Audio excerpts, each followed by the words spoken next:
So hi everybody, thank you so much for tuning in today. So if it's your first time coming across this channel, please don't forget to subscribe. Also, do like my videos, and if you'd like to be updated like whenever I post a video here, if you would like to be notified whenever I post a video here, please do click the bell. Thank you so much. Today is actually the 25th of February. I thought let me go out here and just go record this, make this video. Guys, firstly, I would like to thank the world. I would like to thank the world. Most of you knows that Namibia has lost a president. We have lost our third president. So, of which he passed actually due to cancer. Firstly, I would just like to say thank you, Zambia. What is Namibia without Zambia?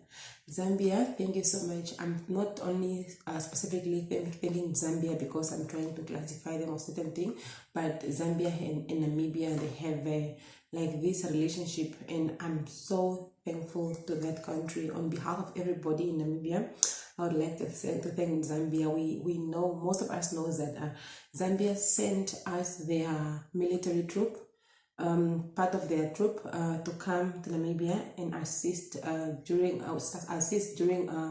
the proceedings of, or during the the whole thing of us planning to lay our beloved president to rest, of which he was laid to rest today, and may his soul continue resting in peace.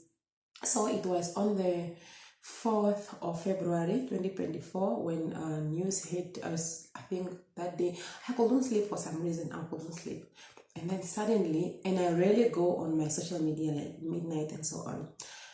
So suddenly I went on the socials. I think it was around 2 in the morning, and then I saw the breaking news that our president has passed away. It was not, first I was so much, like I was so ignorant, like I couldn't believe that he was really gone. So the whole time I couldn't believe that he was really gone. I don't know, but it's a human thing. It's not the first time that I'm hearing of somebody that passed, and then my heart refuses to accept and make peace with it. So for some reason, we just tend to think that no, it's not true. Until the day when, until Friday, when they started with the memorial service, and they were driving around the city with his coffin, like, in the car. So it was the time I felt something very big that no, so this is not a joke. So it's not some April Fool's Day or anything joke, but our president is indeed no more. So on that past Friday, but I was still like, he did no more. But suddenly, after some hours again, after some time, I just like, Hagi is still not gone. Like, when you okay, you just sometimes have this thing that no, he's not gone. And also because you go on social media, you go on YouTube, and then you just type in Hage, you see his videos where he's speaking. We all know that our president was a very, very he was a young soul. He was a youthful soul. Yeah? He was 82 years old when he passed, but Hage was very much youthful. Like he was very young at heart, I would say. He was a very fun president. I met him first, I think, was it last year? I'm not sure if it was last year, but it was here in Swakopmund when we were just taking a walk. I think it was some long weekend there, and then we saw him walking with a wife. So just them walking like normal any other persons. So that's why, on the other hand, I would say Namibia is a very peaceful country. Né? So we don't really need, I feel like Namibians are at some point very soft people, very kind people that won't really just hate anyone just like that, irregardless of the political differences and everything. So he will speak to everybody else and so on. And he was somebody who was allowed by his team, like let me say his security, just to speak to people just like that. So that's how he is, and he actually lived. Hage really lived. We need to thank Jesus the Almighty, our Creator, for his life, because he lived until the age of 82. So our president had 8 decades on this earth. So that will say he lived, but for some of us, You won't accept that because we still feel like we only got to know him for a very short period of time. Because yeah, I will see the time of him being a president. That was actually the time when he started now knowing who Hage was. First, the other thing, I couldn't believe this, guys. And Leslie, I was very emotional yesterday, looking at the news when each and every country, like, guys, I didn't believe on it, and I didn't expect, sorry, other countries, like from other continents, like, to just come into Namibia for the burial and for the memorial service and so on. But to my surprise, the world did actually come, and that's very emotional. The world came, like every countries from every corner of the world, they came just to bury our beloved president, Dr. Hage Gottfried Gengo. It's so overwhelming, guys. So I would just like to thank the world at large. Firstly, Zambia, we love you and we recognize you. Thank you for having this brotherly love, like for us. South Africa, Zimbabwe, yes, Angola, and all. I would like to Eswatini. I would like to thank each and every one of you guys. Ne? You won't believe that they say it's during the dark days when you get to know who your true friends are.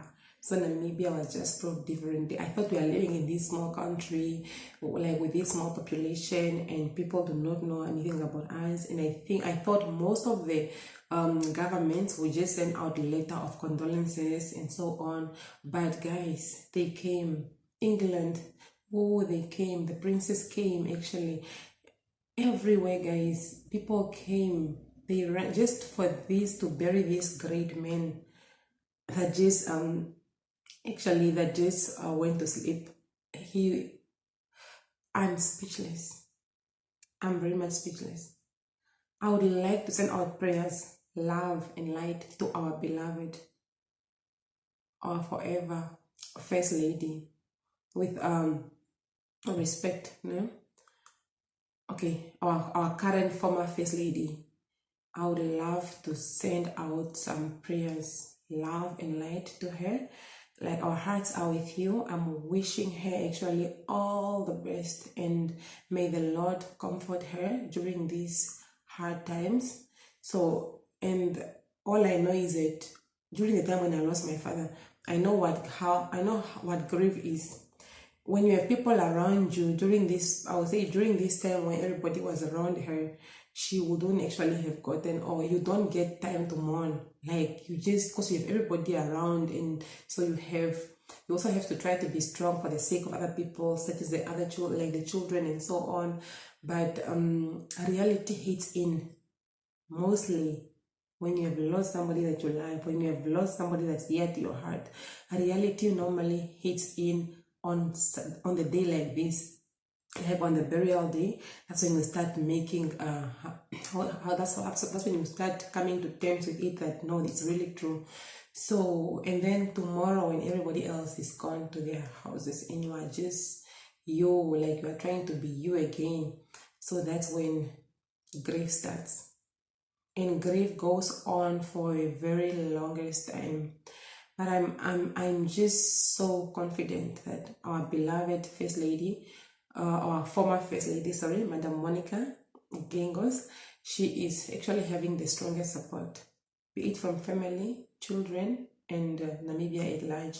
They are supporting her, and I think she is actually a very strong woman. We have seen from her speech yesterday, when she was actually giving her speech, during that time of really, when she's mourning her husband, and she still had the strength to go stand in front, to greet everybody else, to talk about him without shedding tears, without, it's not easy, guys, but I would say the Lord give us the strength, or God put when that we need during the certain difficult time. And all I know is that God will never put you through something that He will never get you through, like He will never get you out. If He's supposed to bring this, if something like such a hard, trying times come upon you or fall upon your life, the Lord has already made a way. He have already provided you the people that are going to assist you during that. So I'll just say that we have to pray and all will be okay. We thank God that He's given us Monica as our first lady. We thank God for her parents that rose, brought her up like differently.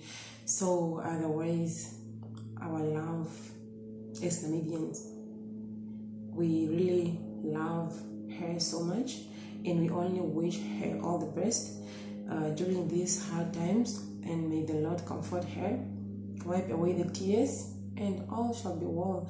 And she need to know that Dr. Hage Gottfried is resting very well from all the pain, from all the everything that life comes with.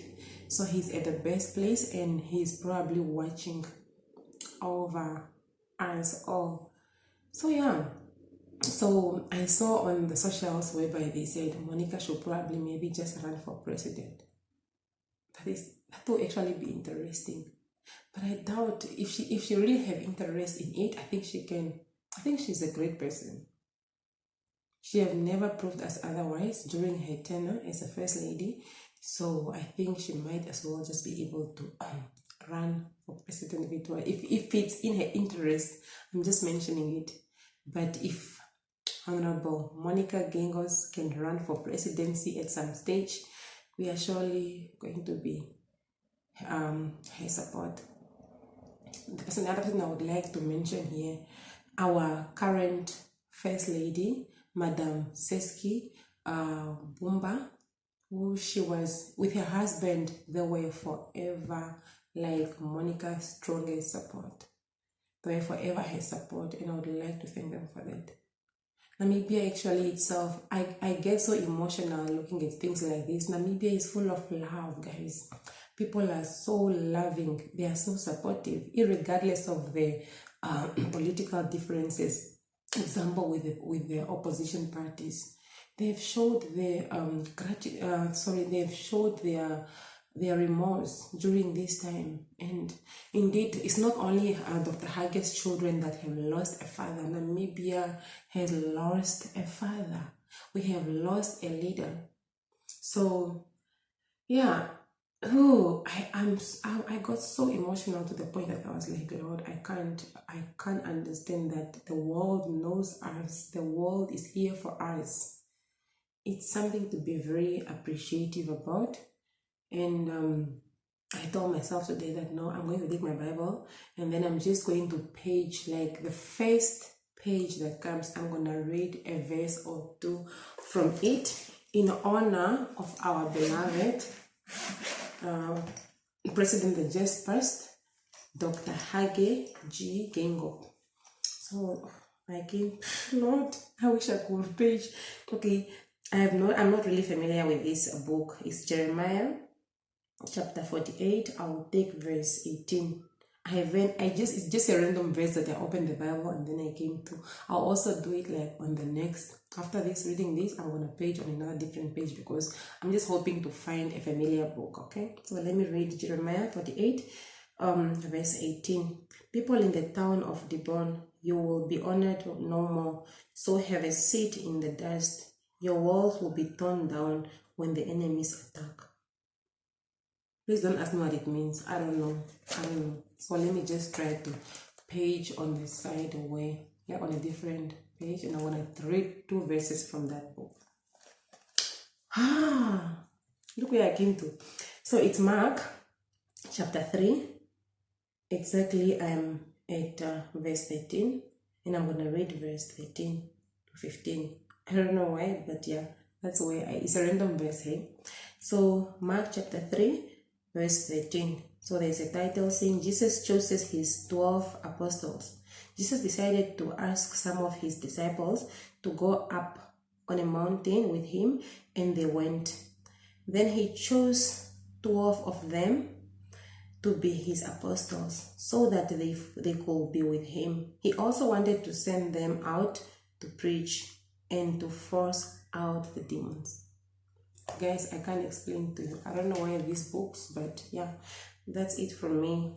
I just wanted to read the random verse and then I'm hoping that it's gonna console you guys all during this time. But as I say, guys, I can't, my heart is overwhelmed. I can't believe that the world loves us. I can't believe that everybody else came out from all around the world in solidarity just because of this. They say during these times like this, that's when people mostly need one another. That's when people unite, and death reminds us of our days, that our days are also numbered. When somebody passes that is actually dear to us, it will always remind you that one day we also, or me also, you also, at some point is gonna die. And so one just need to start preparing themselves, because death nowadays doesn't go according to age. We have seen like we are losing a lot of youth in these days due to, I don't know, a lot of stuff. So today, once again, I just want to thank the world for standing with us during this time. And I was watching live today on NBC Live on YouTube, and the comments down there, I'm seeing Zimbabwe is with you guys, Namibia, South Africa is with you, and so on. Oh, I will not be so I don't want to forget one important how do I say, oh guys, English, like on Sundays, ne? English is really, I don't know, English is busy English. Okay, I won't do justice if I haven't if I will not appreciate, or I wouldn't send out my lastly, I would like to thank our Namibian Broadcasting Corporation, NBC. It was through this channel that everybody was actually feeling part of the proceedings of our beloved president, whether it was the memorial service and the funeral. But even from day one, NBC kept on updating us. They promised that they are going to do it, and even until today, until the casket was lowered, it was through NBC that I actually watched it. And everybody else that's far from Benduk, they got to watch the proceedings because of you, NBC. What can we do without NBC? We thank you so much, NBC. Number one, the video, the content quality was like tops. Thank you so much for that. Thank you for the improvement. Thank you so much. We updated the presenters. They try to keep everybody like, how do I say, informed whenever people were during the time of the whether, like, how do you say this, guys? I don't know what it's called, but yeah, whenever somebody comes up, like, to come pay their last respect to our honorable president, the media house tried to really inform us who's that and who's that to Hage and so on. But yeah, otherwise it was really a smooth one. So I would just like to say thank you once again. If I have forgotten to mention somebody that actually have contributed or has actually gone out of their way during the proceedings, so I would just want to apologize to you. It's not intentional. I have not mentioned a certain country or certain dignitaries, but it's obviously that you are also part of this. And I also appreciate you. Namibia at large appreciate you. So thank you so much for watching. And yeah, I would like to wish the best for the new president and the new first lady. Death is actually very weird. Imagine, I'm speaking now in regards to former first lady Monica Gingos. Imagine just going to sleep as a first lady of a certain country, like of Namibia, and then suddenly in a blink, like in a blink of an eye, when the husband passes, your journey as a first lady ends during that time, or it ends. So imagine, with all the dreams and all the hopes, with all the things that she was actually having up, all the probably there were unfinished duties, and I know her and the current first lady are in good terms, so I think she can still continue maybe in assisting the other person. It depends, but life is very weird. It actually shows us that nothing is permanent. Anything that you have, you can lose it like within blink of an eye. But in this case, mostly death is something that we cannot normalize. We cannot accept death. Like we can't. It's something very difficult to just normalize. No matter how many people we lose, it's still gonna hurt us. Death hurts. Death, it really hurts. So rest in peace, our president, Dr. Hage Gottfried Gingop. We love you, and may your soul rest well. May you please watch us from above. So all strength to Madam Monica Gingos, and all the best to the first new couple, Dr. Nangolumbumba and his beloved wife. I would like to, that's it from me, and please don't forget to like, subscribe. Enjoy your day.